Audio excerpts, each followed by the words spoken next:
Okay, so Alyssa, pwede ba akong magsanay ng aking Tagalog kasama mo? Kailangan kong magsanay. Puwedeng-puwede. Sige. Medyo pangit na kasi po yung accent ko. Alyssa, kailan ka na-hire ng agency VA? October 10, 2020, ako nag-start sa agency VA. Ano ang nakapag-decide sa'yo para mag-apply sa agency VA?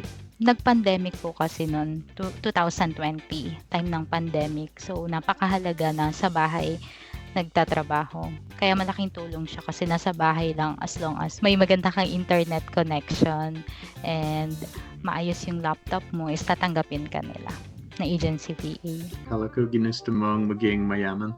Gusto ko po Yun. talaga. Yan lang.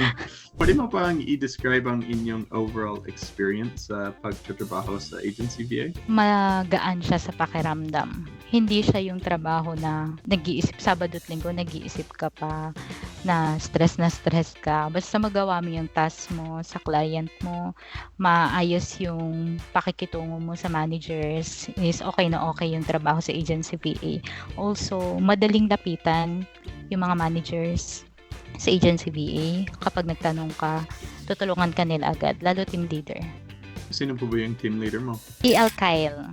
Madali po siyang mahingian ng tulong kahit anong aspect, personal or work. Kumusta naman po ba yung work-life balance mo sa agency VA? Balance kasi actually ngayon po is nasa bakasyon ako. Nasa malayo ako. Nagpunta ako sa malayo. Nasa Palawan ka ba? Pangasinan. Anong mga benefits or perks ang pinaka na-appreciate mo sa pagtatrabaho sa agency VA? Pinakamahalaga po sa akin is yung health card. Kasi napakamahal po dito sa Pilipinas magpagamot, magpa-check up. So napakahalaga na pinoprovide yun ng agency. Yung ibang agency is wala. So dito sa agency VA is complete siya. Medyo matagal ka sa agency VA, 4 years na.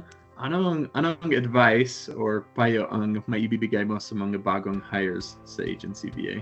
Sa akin po, ang pinakamahalaga is communication. Mahalaga na o-open. Kung meron kang current problem, kung meron kang problema sa client mo, yun yung pinakamahalaga sa akin. Dapat honest ka sa team leader kasi alam niya kung paano kanya baback upan. And willing ka tumanggap ng pagkakamali for improvement kasi nire-represent ng agency VA.